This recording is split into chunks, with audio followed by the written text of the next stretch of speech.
able to, if they're able to execute properly, really make the teams that are having to rotate outside of Tovaj pay. VIP looking to put some shots down with that G36 Yakuza, trying to get a few dings in, nothing really catching for him.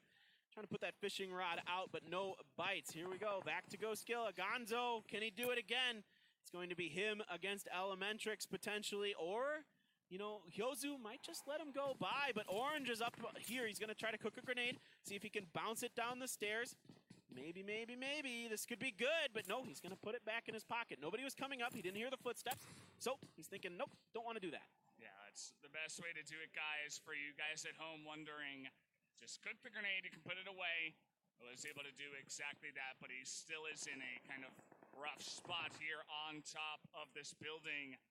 Good scouting, though, at the end of it all. He's going to be able to hear exactly where that team does end up going. Goskilla in the middle of this town. All right, Red Canids were just a bit outside of the circle. Now, this compound that they're moving up towards now is going to be inside of the next circle just a bit, but most likely it is not going to stay that way. So for now, they're just trying to set up, keep themselves alive, see if they can outlast some of these other teams, try and get a better placement point for themselves. You can see Go went down for Box there. He got knocked. And will the confirm? Oh, Box is taking some damage here. Marco as well gets knocked. So Evos is putting the hurt onto the Vietnamese team, and you've got VIP up here lobbing some Molotovs, and this is looking very difficult for Box now. Haiku has that Car 98, seeing if he can find some damage. Sai spraying in, and that is going to be Evo's very, very beat up. Skyzy goes down, and what a bad situation for them and Box to be in. And here we go, the battle finally between Goskilla and Elementrix. Elementrix 2 go down in the fight. It's just Poo Poo Man left. Poo Poo Man is out. He's going up the stairs. He's not really interested in this battle. At this point now, Poo Poo Man needs to be the solo hero for Elementrix. Yeah, I don't mind his position. He's going to be able to just back away. It would have been real bad if he got knocked down as well there and taken away. But the circle closing in, making a push out here.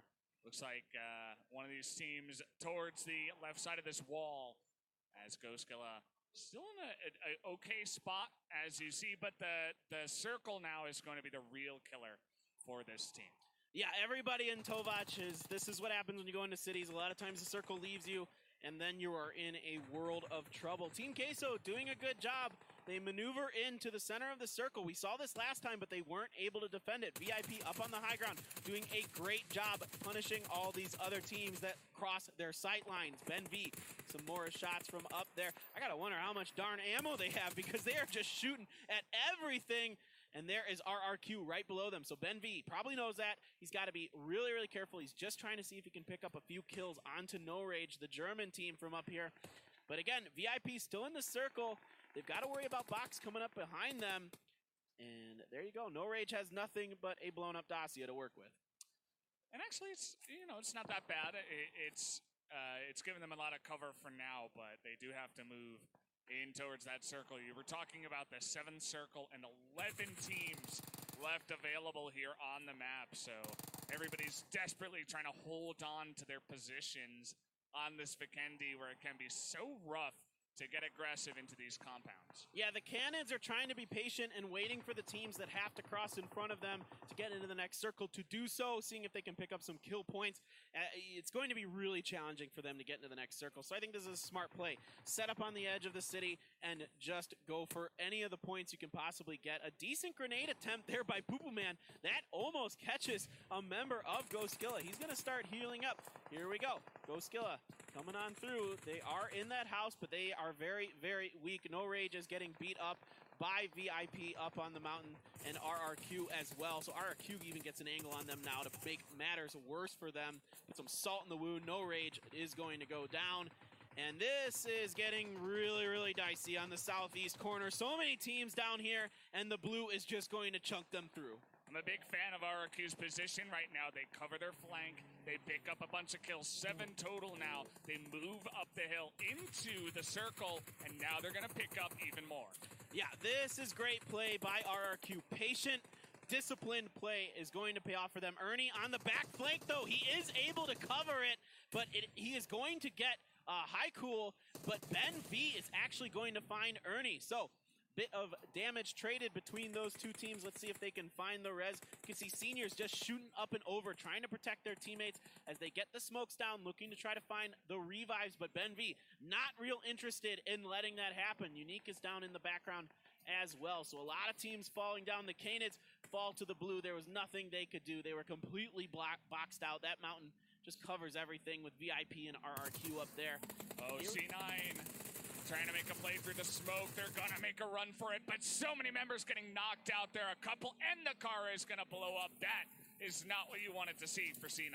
What incredible shooting by Axial. He rips two members right out of that vehicle. Back over to Ben V, who's got the high ground on top of RRQ. RRQ just trying to see if they can get that revive once again. Ben V doing a great job, but now here comes the Japan squad. The all rejection team is up here and trying to get up and over, and oh no, RRQ getting flanked by Team Queso as well. So many smokes having to be used. They've still got a little utility in the bag there. Now Ben V is in a bit of a trouble. Last member left there for VIP, trying to hold this angle, but man, this is going to be so tough. ARW, if they play this right, should just be able to swamp him out. They have the best position right now, even better than RRQ, and I'm even at a loss for how they made it up there, but Ben V gonna take one with him at least. Will be taken out here at the end, but he gets the kill onto Lapis, so probably the best he could have gotten in that position. Yeah, absolutely. Getting one kill there is fantastic, but now ARW's got to duke it out with RRQ. Crazy Gory's going to go down.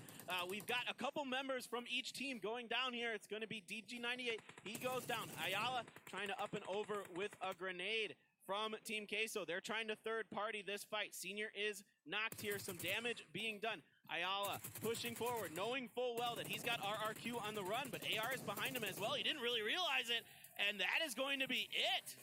Wow, Queso able to push up and over at the right time, catch a bunch of teams fighting on top of the mountain to come out with that chicken dinner. That was a very interesting ending there. We really were not sure who was going to come out ahead as the #1 team, but I have to say, it felt like Team Queso was last on my list, and boy, did they prove me wrong, taking out lots of big names there to pick up the chicken dinner here in match 2. Well, able to do something they couldn't do in the first game, aggressively move center circle around 6 or 7, I can't remember exactly which, and hold it, and then find the right time to get some kills. And Jason, look who's second. Who's second? RRQ. Forever the bridesmaid, never the bride, I guess, for that. I will say this, though. My entire note sheet from that last game was about Team Queso. They played so far out of the circle every single time because they knew how slow Vikendi will play. They know it's going to take a long time for teams to start to go down. It's going to come down to the 7th, 8th zone.